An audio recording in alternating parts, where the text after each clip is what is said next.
Assalamualaikum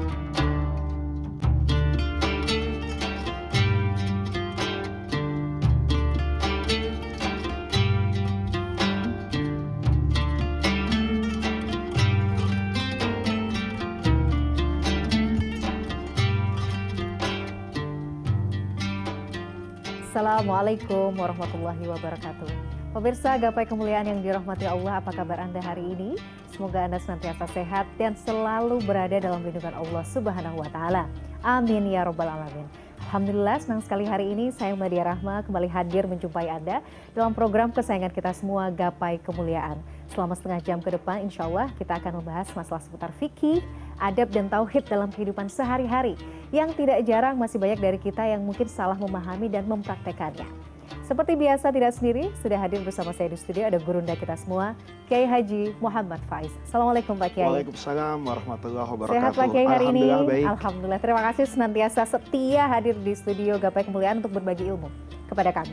Nah, bagi Anda pemirsa yang juga memiliki pertanyaan, Anda bisa mengirimkan pertanyaan Anda, baik berupa teks maupun video melalui nomor WhatsApp yang tertera di layar kaca. Anda juga berkesempatan untuk bertanya langsung kepada Pak Kiai melalui sambungan Zoom yang nanti secara teknis akan ditentukan oleh tim Gapai Kemuliaan. Langsung Pak Kiai kita bahas tema kita yang pertama. Nah, kalau kita bicara soal sutra Pak Kiai, ini kan seperti yang kita ketahui bersama. Dalam Islam ini laki-laki itu memang tidak diperbolehkan untuk menggunakan pakaian yang berbahan sutra. Perempuan boleh, terserah.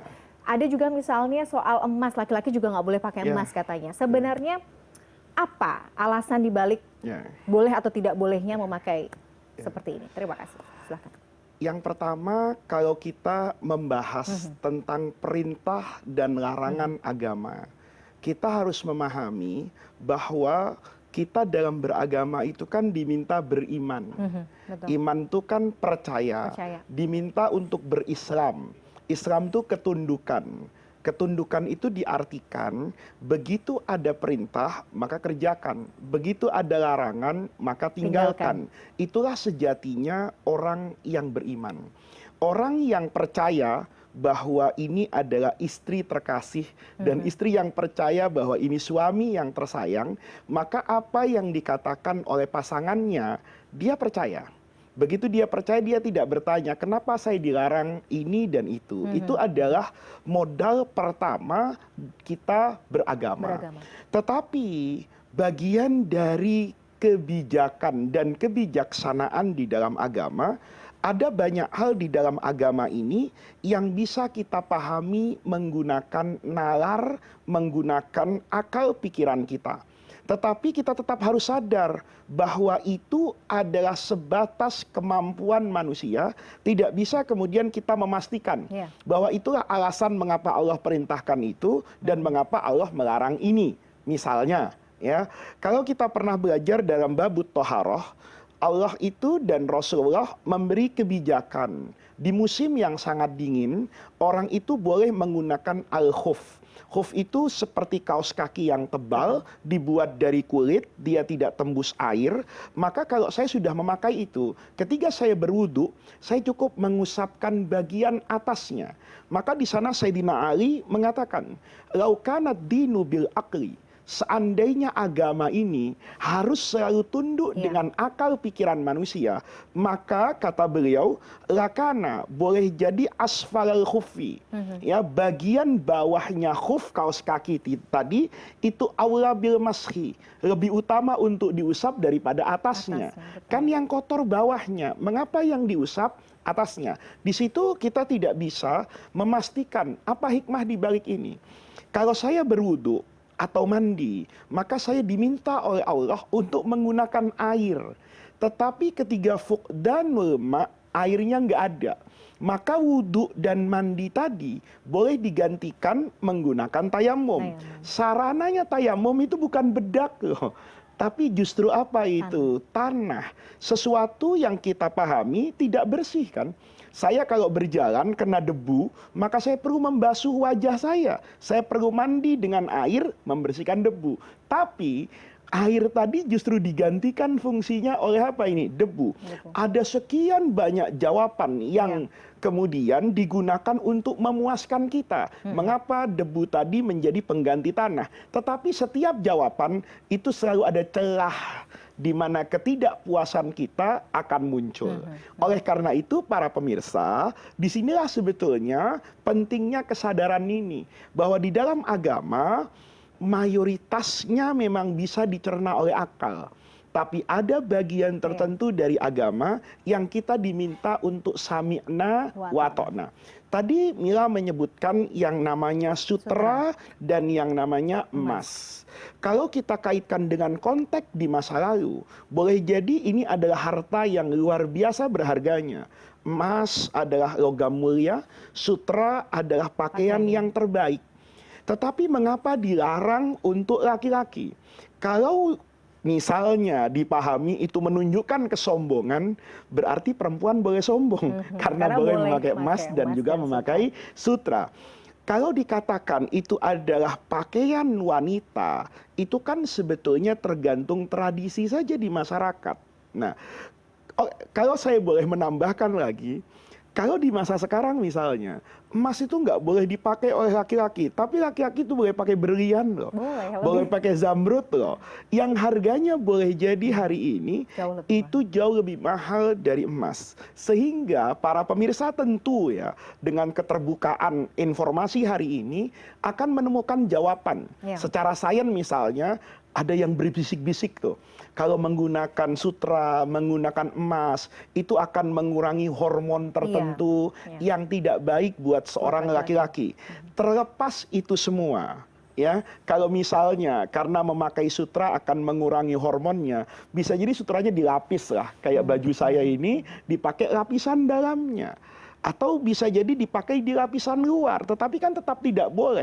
Saya pakai baju biasa, kemudian jaket saya misalnya, rompi saya terbuat dari sutra, itu tidak boleh.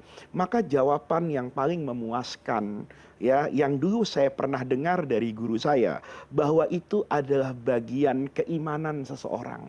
Allah larang laki-laki memakai sutra, Allah larang laki-laki memakai emas. Kalau kalian beriman, itulah bagian pokok dari agama. Oke, ada istilah seperti ini Pak Kiai. Mungkin ini bisa jadi benar ya untuk membahas konteks kita pada pagi hari ini. Jadi kalau Allah sudah bilang haram, yang lain jadi omongan yang lain sudah tidak berarti lagi. Iya. Karena kan kita misalnya ya, kita harus membedakan antara hikmah dengan ilat. Dalam ilmu usul fikih, ilat itu harus sesuatu yang pasti. Dia mundobitoh. Mundobitoh itu kriterianya jelas, spesifikasinya jelas. Nah, sementara hikmah itu boleh berbeda-beda. Ya, misalnya nih, orang bertanya, kenapa makan babi buat orang Islam itu haram? Ada yang mengatakan karena dagingnya mengandung cacing pita dan sebagainya. Pertanyaannya, kalau dia dimasak dengan higienis dan mematikan semua unsur negatif yang ada dalam kandungan daging itu, apa kemudian menjadi halal? Satu.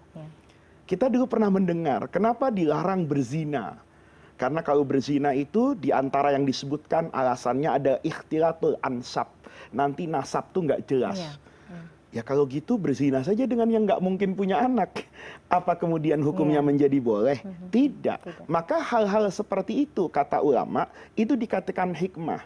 Kalau ilat alasan ditetapkannya satu hukum itu harus jelas. Nah, ilat tuh gambaran gini loh Mila. Kayak misalnya khamar. Khamar itu diharamkan. Kan akan ada banyak sekian alasan. Dia diharamkan karena apa?